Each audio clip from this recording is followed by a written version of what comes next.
Hey guys, welcome back. It's Maverick here today with another episode of Engaged Kiss. So, I am liking this story so far. It seems that as an original, it has a decent backstory so far. I think it might turn out to be a little bit cliche, but we'll hold out on that. But at the very least, the sort of concept of this sort of city that's set in the modern world, but with some sort of like occult or demonic stuff happening around, but there's a limited infusion of these sort of demonic abilities and whatnot. By and large, it's still normal people doing normal things, normal firepower, normal weapons and whatnot. And having this sort of blend that does intrigue me, right? And the fact that they sort of like set up this entire system to combat it, and that includes all the various companies and even the delivery systems as well. I do love works that try to build like their entire world system in a special sort of way, right? I respect that, especially being an original here.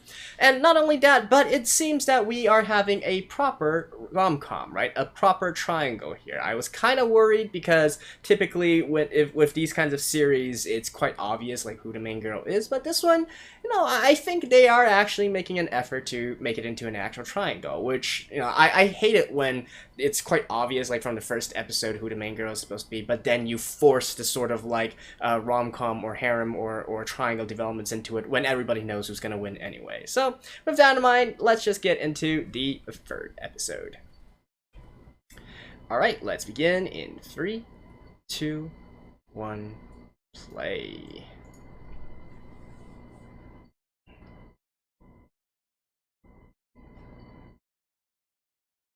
Oh.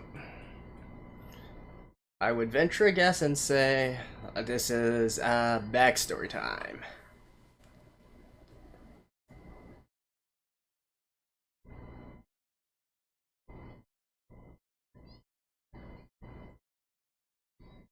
Oh.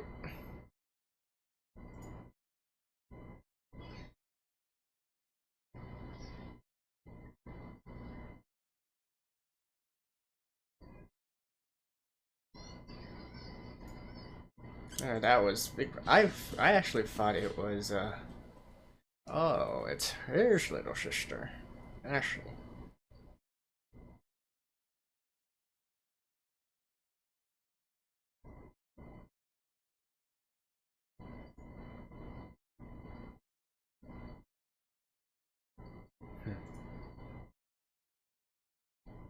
I think based on the story that we've seen so far,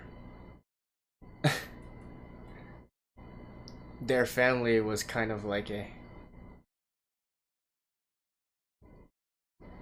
Their family was kind of like there for kind of like a demonic sting family. At least his father was, especially since, or at least like some sort of like some sort of like scholar or whatnot that was investigating into the occult, right, or into the demons. After all, his sort of like demonic sling pistol that he has apparently comes from his father.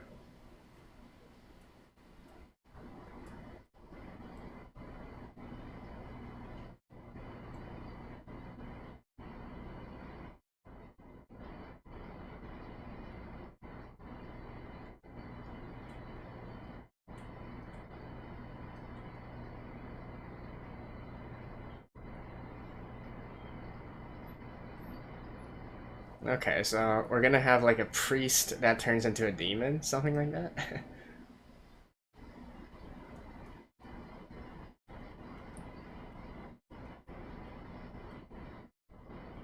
Nah, this pistol right here, right? Back from episode 1.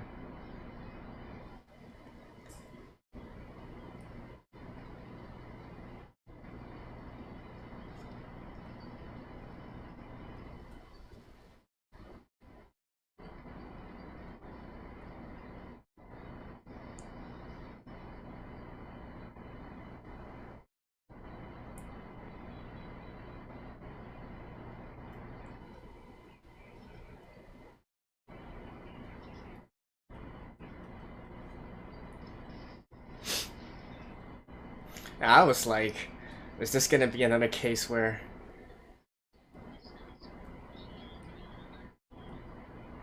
I was like, he's running in a straight line, just shoot the guy.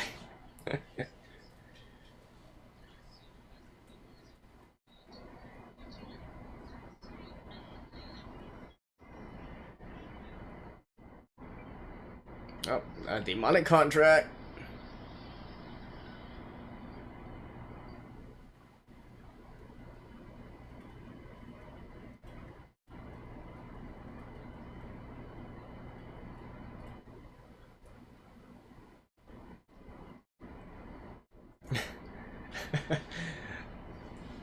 You know, if there's no light, your bean sprouts aren't gonna grow. Oh.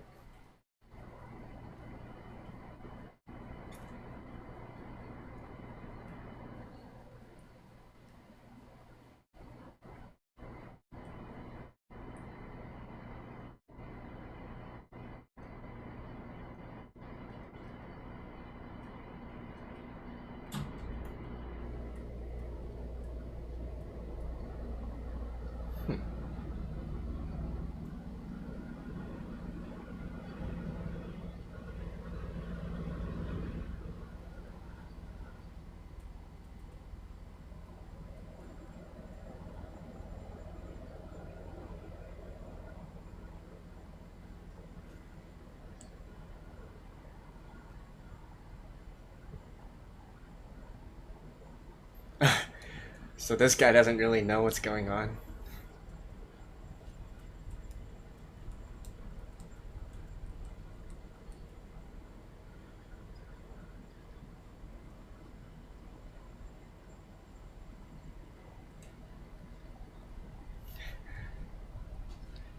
Huh.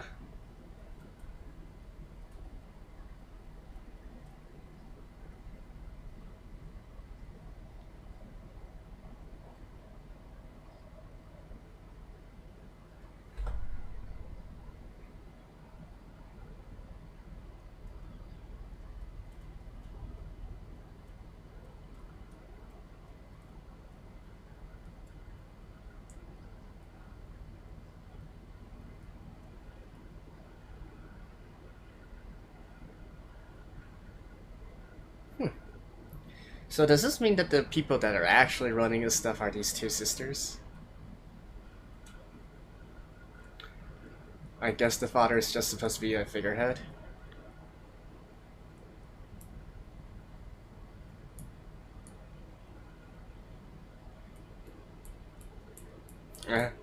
His duty is being a seal stamper.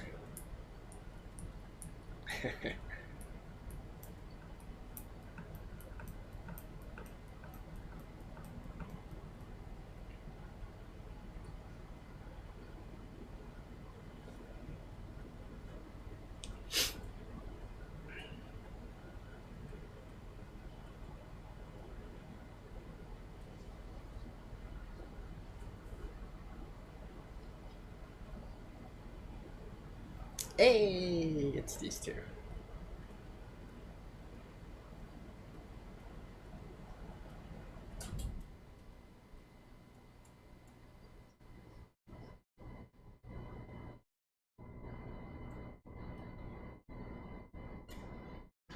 She's definitely thinking, did you actually ask me on a date?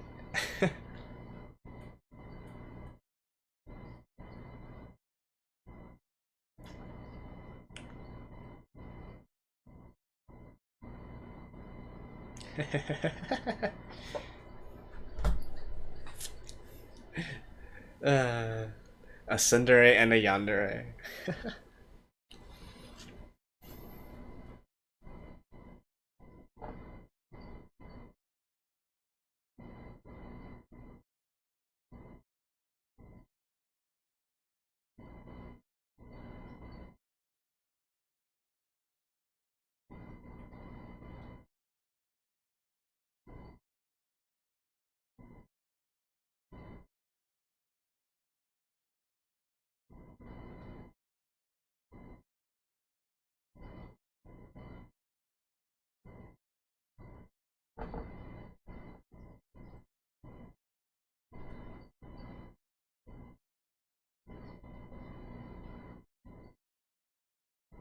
Yeah, how did you get this information?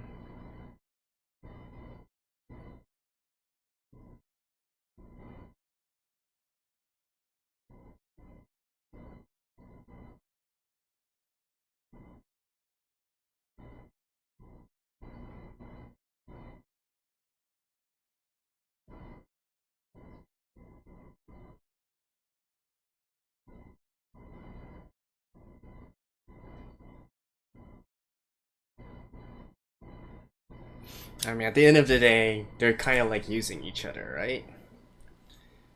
He's getting information that he otherwise couldn't get, and then the one behind the scenes will be able to take advantage of his abilities.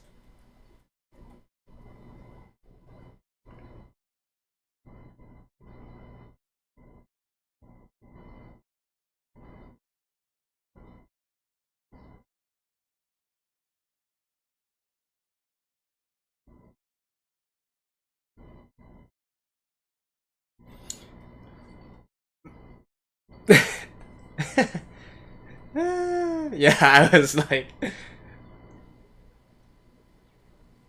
maybe from a relationship standpoint.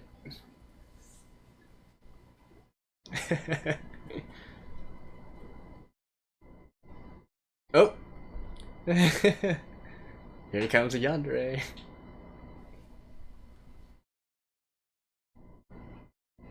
Ah, yes.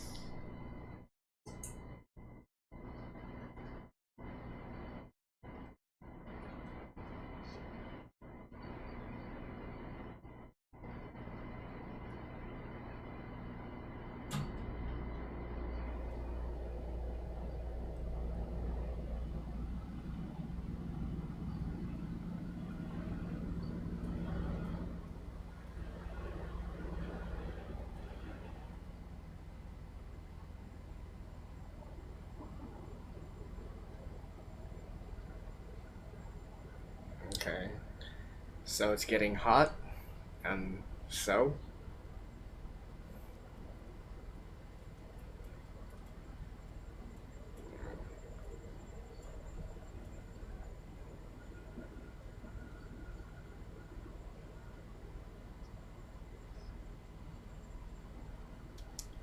if they try to, mm,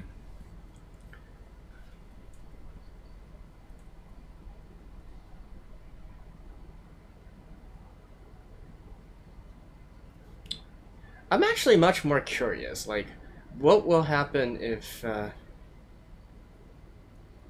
what will happen if they don't adhere to the conditions?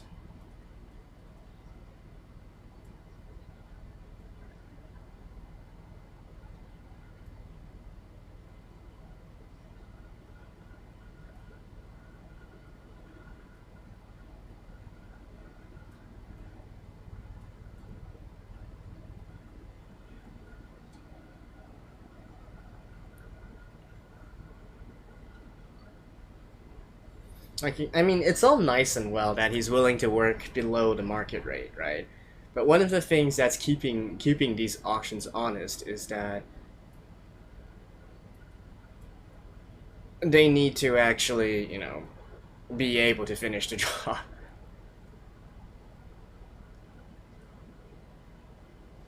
So there's actually bound to be some consequences if they don't actually, if they don't actually complete it.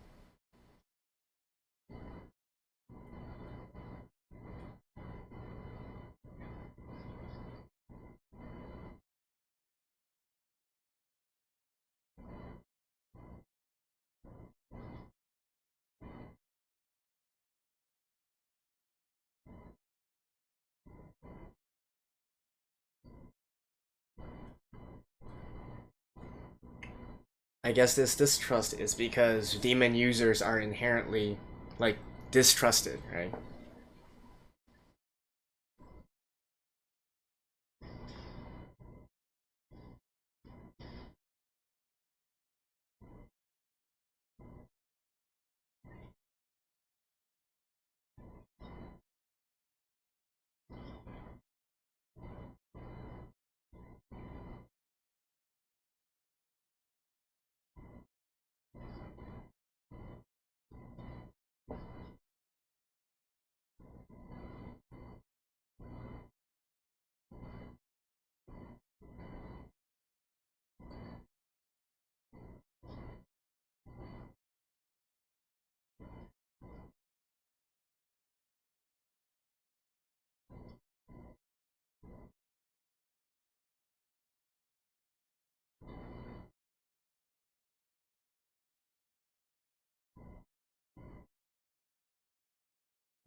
I wonder how much money was wasted there.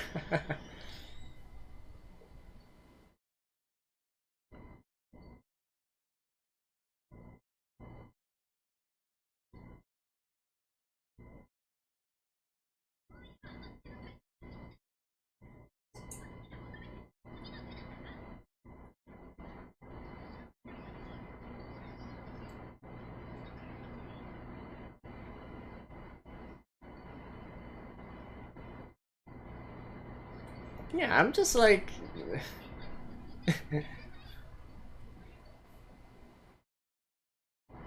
Oh, and here comes INS, eh?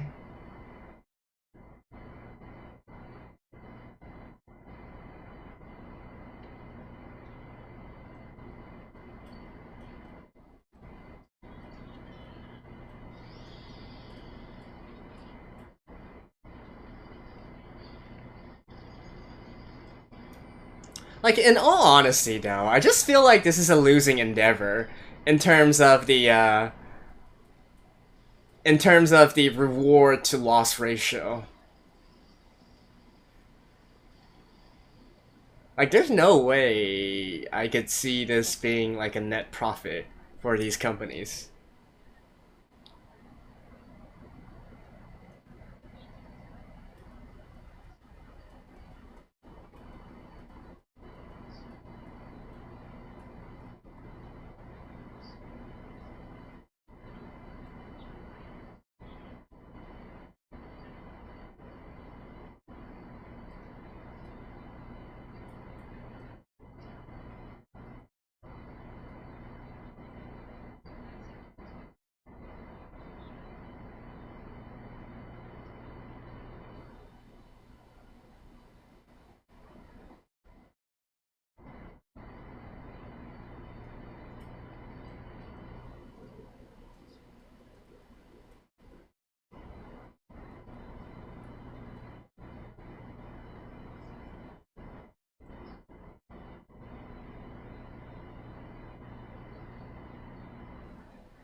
Memories?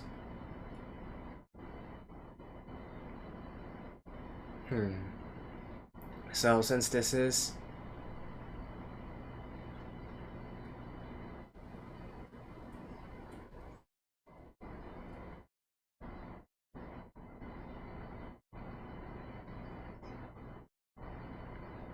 I guess his memories are being devoured by Kisara, right? Hmm.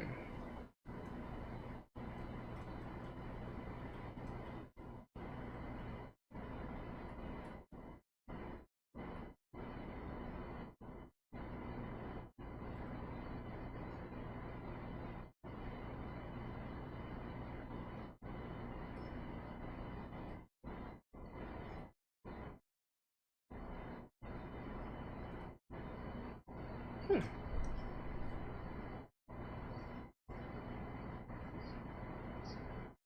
Alright, so it is still a demonic contract at the very end here, eh?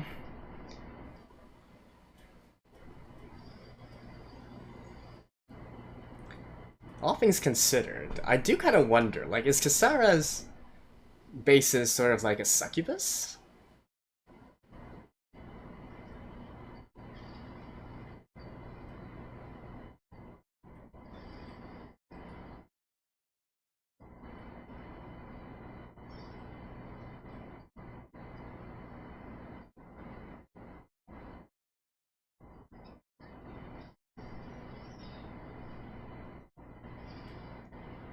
Hmm.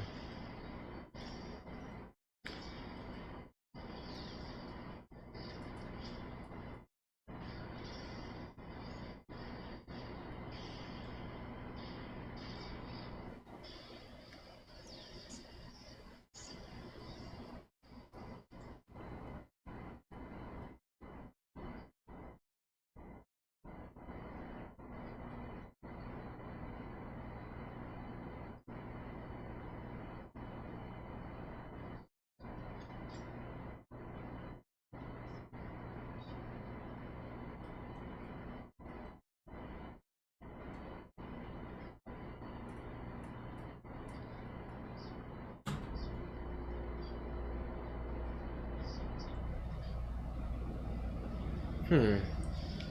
So basically, he's completely forgot about everything about Ayana about now until now. I don't.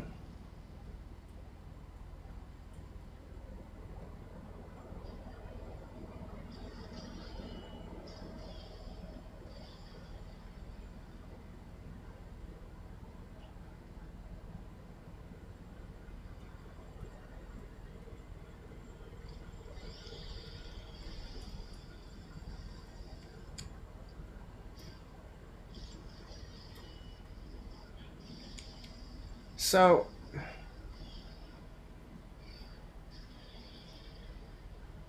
I mean, I do enjoy the effects of the bullet going off, right?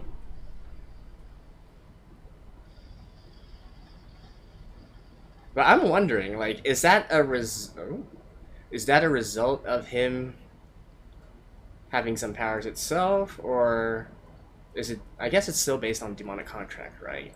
So not only does Kisara have power, it also carries over a little bit into Shu.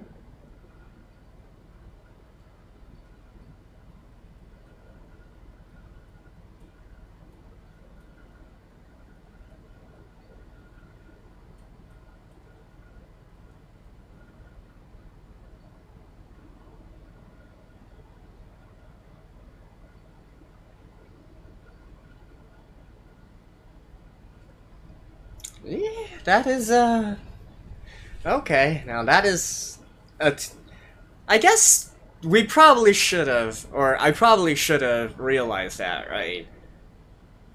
Because this is sort of like a demonic like in the first episode, we were made to believe that oh, it works on the power of love or anything. At least that's what Kisara was implying here, right? But that was kind of like a theme because in actuality, it works on sucking out his memories.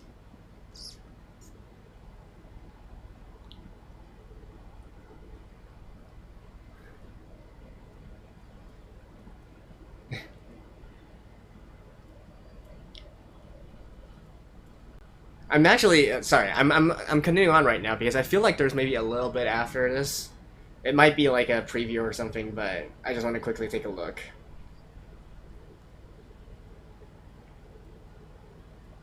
Huh. And definitely because of this, like I said, so this is actually a proper sort of triangle in a lot of ways.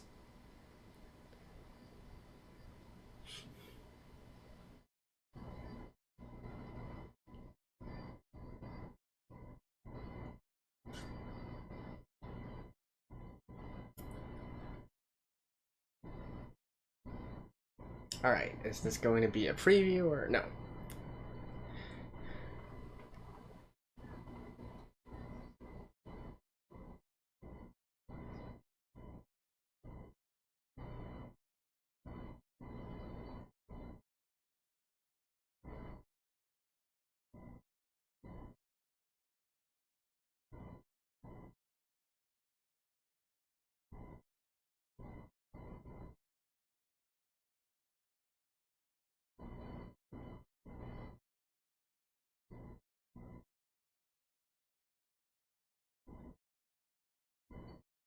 Damn, so it is going to be. Oh, that's actually kinda. That is actually so harsh. Let's talk more about this after this. Well, damn, that got heavy real quick, right? Now, even though we've been seeing Shu as this sort of like good for nothing character up to this point, I mean, obviously, it's kind of a typical archetype as well, right? It's sort of like aloof character that gets really serious on the things that he cares about. But definitely, I was not expecting this kind of development here. I think definitely this was a twist I didn't really see coming. I had thought that actually Kisara was sort of like a girl that demonically contracted to a demon, so that was why she was able to get those abilities. But as it is right now, it seems that Kisara is actually just a demon, right? And now Shu is doing some demon contracts with her in order to get power. But then I don't think really that makes much sense either because it's still Kisara getting the power up and not actually Shu. Or I guess maybe those, those sort of like weird things that he gets when he's shooting bullets and whatnot. Maybe those are part of the powers that he get. I'm not quite sure. I'm not quite sure because it's definitely different from all the other demonically contracted people that we've seen so far, right? Where it really just directly affects them as a whole. Or I guess maybe Kisara is in a special case where she might have been a normal girl that did a sort of contract with a demon, and yet she's still able to also give her powers. Like maybe she has the ability to do subcontracts and lease out her own power as well, and get demonic contracts herself, and probably potentially one of the reasons why why Shu grabbed onto this opportunity and decided to really go and fulfill his destiny of, I don't know, like annihilating demons or whatnot, was because of this chance here, right? And I mean, backstory wise, we can see like the reason that he's doing this is obviously because the demons sort of like wiped out his family, his little sister. I'm not quite sure if she still is still alive or not. I would say yes, honestly, and in fact maybe have been demonified, considering 2 points, right? Like one, in the opening stages of this particular episode, we see that even though her heart was pierced by that spear, it wasn't really a case where she just was gone, and instead she sort of like disappeared. Like we didn't see her die, we didn't see her body, and at the end of this episode, we also see some rubble clearing up and the sort of like spear hanging out there as well. So I kind of get the feeling that there's going to be some time when we actually see Shu's sister here, right? And I mean, I don't know how to feel about this actually, right? What started out to be kind of like, I can understand kind of like having a dark history and then sort of like having some pretty light tones, some light rom-com-ish stuff, fooling around and whatnot during the normal days. It suddenly got really, really heavy, right? And indeed, in the future from now on, whenever we see actually Ayano and Shu interacting, or heck, even when you throw Kisara into it, it's gonna feel different, right? It's gonna impact differently because, this is irreversible, and we can clearly see, right, all the memories that Kisara has kind of like sucked out of Shu to this point, right, and how they started dating and whatnot. Although, I don't think it's actually the entirety of memories of Shu dating Ayano. I think it's going to, like, I don't think they only dated for those 3 months, right? They probably were dating before she moved in with him, and they probably also dated after, because it was 2 years ago actually, he could have left 3 years ago and then returned 2 years ago, right? I'm not quite sure on the timeline on this, but one thing for sure, I'm quite sure that Shu is not going to just forget that Ayano was his girlfriend at one point, right? But definitely, I am wondering like how this is going to go forward, and it really brings this air of solemnness, right? I don't know. I'm really curious how they are going to continue with this doing forward. And does Ayano know? I mean, I'm certain that she obviously knows that there is something going on with Shu and Kisara, right? I think that's probably one of the reasons why she wants Shu to stay away from Kisara, not only from a jealousy perspective with having a hot and cute young girl, but also because of this sort of like demonic contract matter. But I'm not quite sure she actually understands, and she probably doesn't, to be in all fairness. She probably does not know that what Kisara is actually sucking out is Shu's memories. So I don't know, man.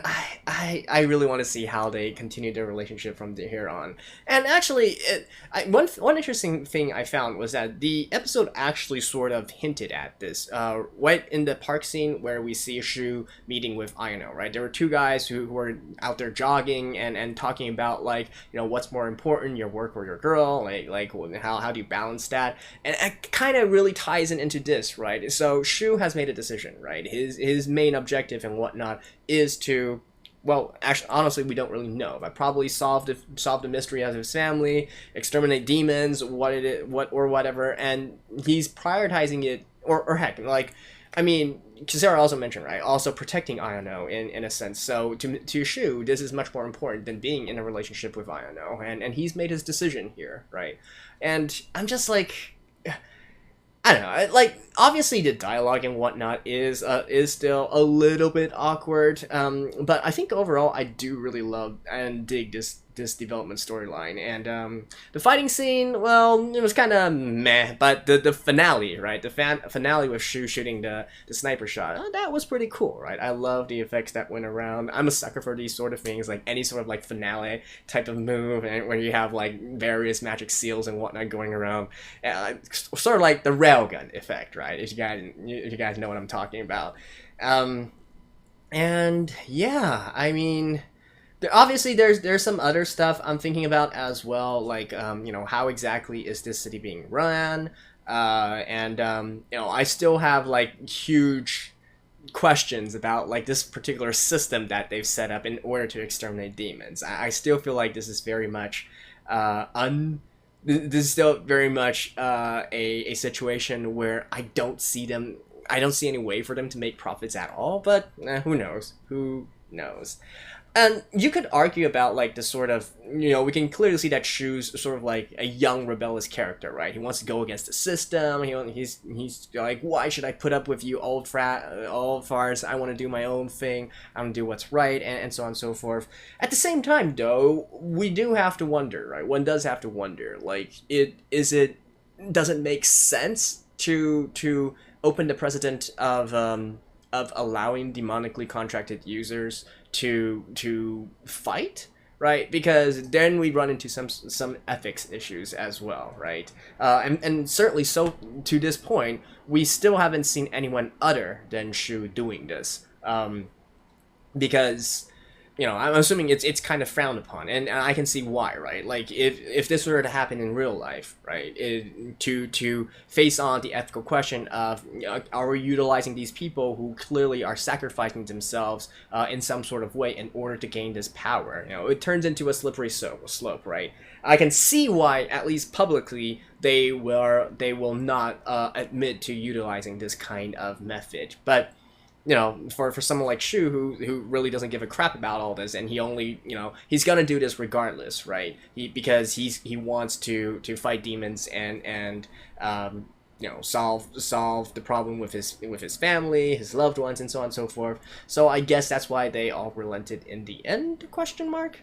Yeah, but anyways, I do dig this development, right? Both romantically, relationship-wise, story-wise, lore-wise, and whatnot. I dig it. I'm liking this more and more. I just do wish that the dialogues and whatnot were a little bit crisper. The pacing could be a little bit clearer. I still think that they... I guess part of it is also because of Shu's nonchalant attitude, but to be entirely honest, I don't mind that. Some of my favorite protagonists in anime and / manga are those protagonists that have much more of a carefree attitude towards everything, like Asakura Yo from Shaman King, like Gintama from the series Gintama. They're also kind of like these characters, right? Normally acting very much aloof, very much very chill and whatnot, but then when push comes to shove, they step up and do what needs to be done. I do love these characters. So that's why that's probably part of the reason why I'm resonating with this series as well. And I actually do love her very much. And Kisara, she is quite attractive in her own way as well. And I love the sort of like tsundere and yandere dynamic that they have going on as well. Like, that is definitely nice to see. So yeah, I'm digging this. Hopefully you guys are as well. And well, I'll just continue to see you guys in the next episode. Until then, bye bye.